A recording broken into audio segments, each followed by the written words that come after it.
ರಾಜ್ಯದ ಅಂಗನವಾಡಿ ಕಾರ್ಯಕರ್ತರು ಮತ್ತು ಸಹಾಯಕಿಯರ ದೀರ್ಘಕಾಲದ ಬೇಡಿಕೆಗಳ ಈಡೇರಿಕೆಗೆ ಒತ್ತಾಯಿಸಿ ಎಐಟಿಯುಸಿ ಸಂಯೋಜಿತ ಕರ್ನಾಟಕ ರಾಜ್ಯ ಅಂಗನವಾಡಿ ಕಾರ್ಯಕರ್ತೆಯರು ಮತ್ತು ಸಹಾಯಕಿಯರ ಫೆಡರೇಷನ್ ನೇತೃತ್ವದಲ್ಲಿ ಮಾರ್ಚ್ 2, 2026ರಂದು ಬೆಂಗಳೂರಿನ ಫ್ರೀಡಂ ಉದ್ಯಾನವನದಲ್ಲಿ ಬಜೆಟ್ ಪೂರ್ವ ಬೆಂಗಳೂರು ಚಲೋ ಬೃಹತ್ ಪ್ರತಿಭಟನೆಯನ್ನು ಹಮ್ಮಿಕೊಳ್ಳಲಾಗಿದೆ ಎಂದು ಎಐಟಿಯುಸಿ ಅಧ್ಯಕ್ಷೆ ಎಸ್ಎನ್ ಜಯಲಕ್ಷ್ಮಿ ತಿಳಿಸಿದರು. ಪತ್ರಿಕಾಗೋಷ್ಠಿಯಲ್ಲಿ ಶುಕ್ರವಾರ ಮಾತನಾಡಿ, ಅವರು ರಾಜ್ಯ ಸರ್ಕಾರದ 6ನೇ ಗ್ಯಾರಂಟಿ ಭರವಸೆಯಂತೆ ಅಂಗನವಾಡಿ ಕಾರ್ಯಕರ್ತೆಯರಿಗೆ 15,000 ಹಾಗೂ ಸಹಾಯಕಿಯರಿಗೆ 10,000 ಗೌರವಧನ ಹೆಚ್ಚಳ ಜಾರಿಗೊಳಿಸಬೇಕು. 2011ರಿಂದ ನಿವೃತ್ತರಾದವರಿಗೆ ಗ್ರ್ಯಾಚ್ಯುಟಿ ನೀಡುವುದು, ಬಲವಂತದ ಬಿಎಲ್ಒ ಕರ್ತವ್ಯ ನಿಲ್ಲಿಸುವುದು, ಪೌಷ್ಟಿಕ ಆಹಾರ ವೆಚ್ಚ ಹಾಗೂ ಡಿಎ ಹೆಚ್ಚಳ ಸೇರಿದಂತೆ ಒಟ್ಟು 15 ಬೇಡಿಕೆಗಳನ್ನು ಈಡೇರಿಸಬೇಕೆಂದು ಒತ್ತಾಯಿಸಿದರು. ಬೇಡಿಕೆಗಳಿಗೆ ಸ್ಪಷ್ಟ ಘೋಷಣೆ ಆಗದಿದ್ದರೆ ಹೋರಾಟ ತೀವ್ರಗೊಳಿಸಲಾಗುವುದು ಎಂದು ಎಚ್ಚರಿಕೆಯನ್ನು ನೀಡಿದರು. ನಾವು ಫ್ರೀಡಂ ಪಾರ್ಕ್ನಲ್ಲಿ ನಮ್ಮ ಅಂಗನವಾಡಿ ಕಾರ್ಯಕರ್ತರ ಹಾಗೂ ಸಹಾಯಕಿಯರ ಬೇಡಿಕೆಗಳನ್ನ ಈಡೇರಿಸಬೇಕು ಅಂತ ಹೇಳ್ಬಿಟ್ಟು ರಾಜ್ಯ ಸರ್ಕಾರ ಮತ್ತು ಕೇಂದ್ರ ಸರ್ಕಾರದ ಒಂದು ಬೇಡಿಕೆಯನ್ನ ಕೇಳ್ಕೊತಾ ಇದ್ದೀವಿ. ಮೊದಲನೇ ಬೇಡಿಕೆ ನಮ್ದು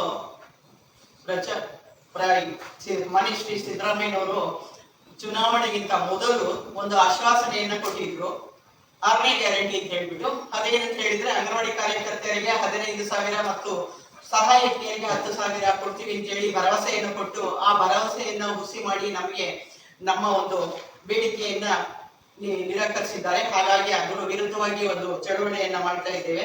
ಹಾಗೆ ಅಂಗನವಾಡಿಯಲ್ಲಿ ಸುದೀರ್ಘ ಸೇವೆ ಸಲ್ಲಿಸಿ 2011ರಲ್ಲಿ ಸುಮಾರು 1000 ಅಂಗನವಾಡಿ ಕಾರ್ಯಕರ್ತೆಯರು ಮತ್ತು ಸಹಾಯಕಿಯರು ನಿವೃತ್ತಿಯನ್ನ ಹೊಂದಿದ್ದಾರೆ. ಅವರಿಗೆ ಸುಪ್ರೀಂ ಕೋರ್ಟ್ ಆದೇಶವನ್ನು ನೀಡಿತ್ತು, ಗ್ರಾಜ್ಯುಟಿಯನ್ನ ಕೊಡಬೇಕು 2011ರಿಂದ ಅಂತ ಹೇಳಿ. ಅದನ್ನು ಕೂಡ ಉಲ್ಲಂಘನೆ ಮಾಡಿ ಕೊಟ್ಟಿಲ್ಲ. ಹಾಗಾಗಿ ಅದು ಕೂಡ ಒಂದು ಬೇಡಿಕೆ ಆಗಿದೆ.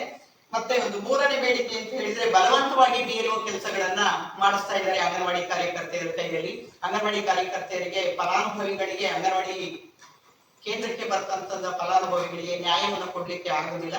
ಯಾಕೆಂದ್ರೆ ತುಂಬಾ ಕೆಲಸ ಇರ್ತದೆ ಅವರಿಗೆ ಅಂಗನವಾಡಿ ಕೆಲಸದಲ್ಲಿ. ಈಗ ಬಿಎಲ್ಒ ಕೆಲಸ ಮಾಡಿದಾಗ ಸುಮಾರು ಸಾರಿ ತಾಲೂಕು ಆಫೀಸಲ್ಲಿ ಮೀಟಿಂಗ್ ಕರೀತಾರೆ, ಹಾಗೂ ಹೋದಾಗ ಫಲಾನುಭವಿಗೆ ಅನ್ಯಾಯ ಆಗ್ತದೆ.